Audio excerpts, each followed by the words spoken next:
Hello बच्चों, स्वागत है आपका आज की ऑनलाइन कक्षा में।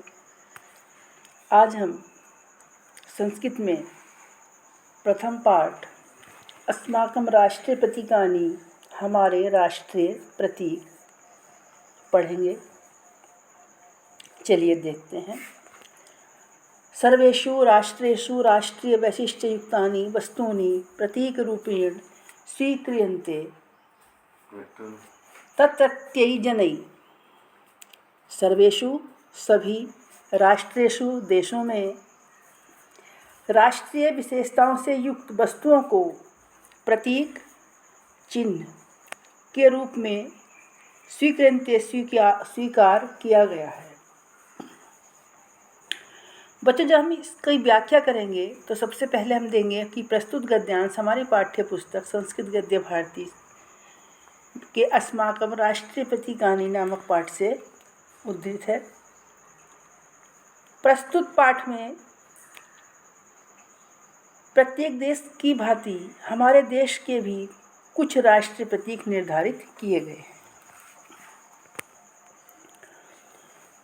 तो हम क्या लिखेंगे? सर्वेषु राष्ट्रेषु, सभी देशों में, वहाँ के निवासियों के द्वारा, तत्रत्य जनैः, सभी निवासियों के द्वारा राष्ट्रीय विशेषताओं से युक्त वस्तुओं को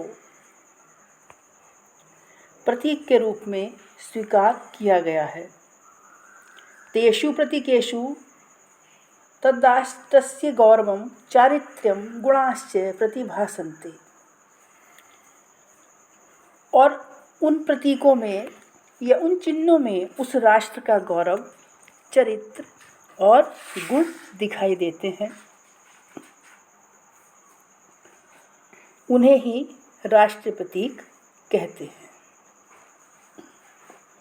अर्थात जिन वस्तुओं में कुछ ऐसी विशेषता होती है, कोई विशेष विशेषता होती है, उसे हम राष्ट्रीय प्रतीक के रूप में स्वीकार करते हैं।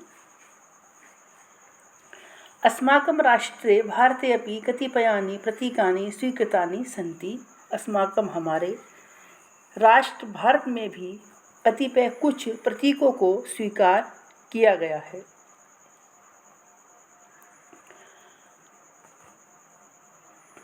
तान्यस्माकं चारित्र्यं संस्कृतिं महत्त्वं च व्यञ्जति।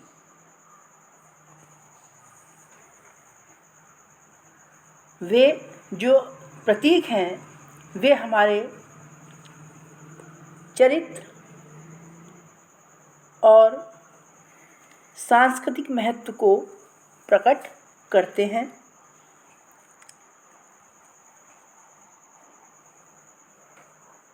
पक्षिषु कथं, पशुषु कथं, पुष्पेषु कथं वा अस्माकं राष्ट्रीय महिम्नः प्रातिनिध्यं विदधाति। विचार्य प्रतीकानि निर्धारितानि सन्ति। पुष्प, कुछ पुष्प हैं, पशु हैं, पुष्प हैं। पक्षी, पशु और पुष्प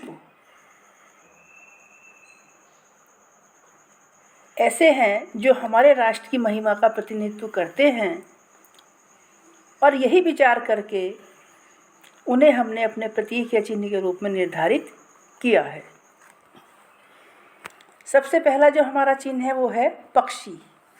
और पक्षी कौन सा है बच्चों? मयूर।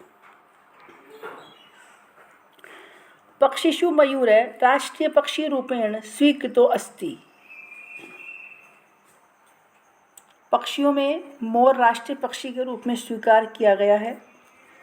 मयूरो अति मनोहर पक्षी वर्तते। मोर कैसा पक्षी है? अत्यंत सुंदर पक्षी है।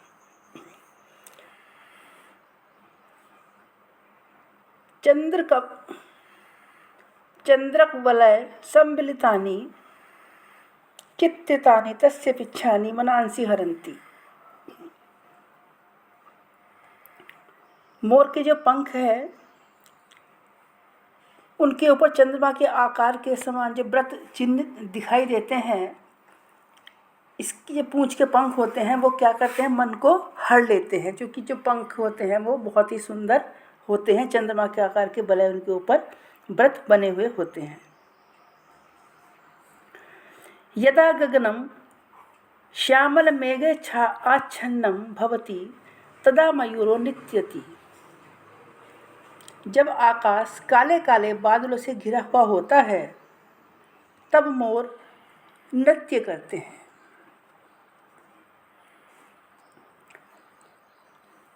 तस्य तदानीन्तनं नर्तनं नयनसुखकरमपि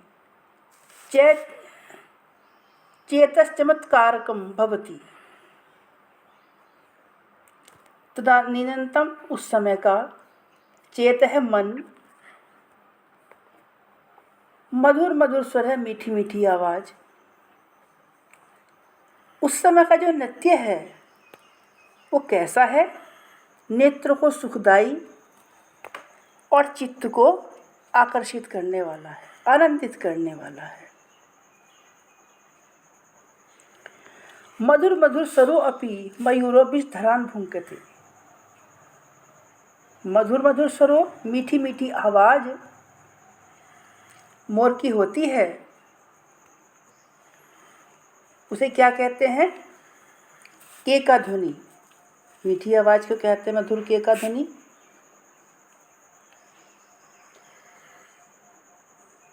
ऐसी मीठी आवाज़ वाला जो मोर है वह मोर विषैले सर्पों को खा जाता है।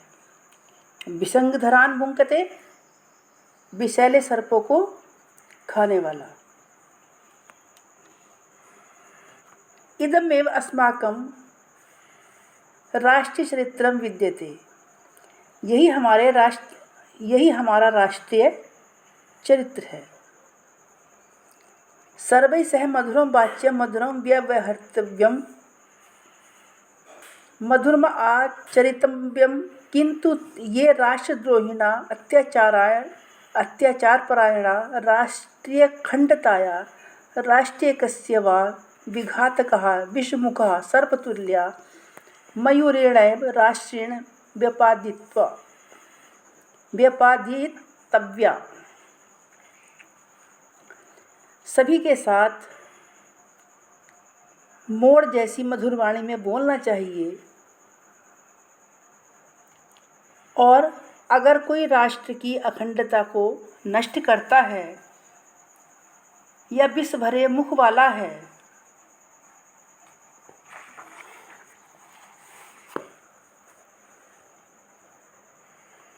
दोबारा पुनः से समझिए कि हमें सभी के साथ मधुर जैसी, मोर जैसी मीठी वाणी में, मधुर वाणी में व्यवहार करना चाहिए, बोलना चाहिए। आचरण भी हमारा मीठा ही होना चाहिए। किंतु जो राष्ट्रद्रोही अत्याचारों में लगे हुए, राष्ट्रीय अखंडता या एकता को नष्ट करने वाले दुष्ट व्यक्ति, सर्प के समान विष फैलाने वाले हैं, उनको मोर के द्वारा, सर्पों को मोर मारे जाने की भांति राष्ट्रवासियों द्वारा मार दिया जाना चाहिए। पुनः स्पष्ट करती हूँ, हमें सभी के साथ मधुर वाणी में बोलना चाहिए, अच्छा व्यवहार करना चाहिए। किंतु जो राष्ट्रद्रोही है, अत्याचारों में लगे हुए हैं और राष्ट्रीय अखंडता को नष्ट करने की कोशिश करते हैं, वो कैसे व्यक्ति हैं? दुष्ट व्यक्ति हैं, सर्प के समान। तो ऐसे व्यक्तियों को, राष्ट्रवासियों को मोर के समान ही मार देना चाहिए। जिस प्रकार मोर विषैले सर्पों को मार देता है, उसी प्रकार जो दुष्ट व्यक्ति है उन्हें समाप्त कर देना चाहिए। धन्यवाद।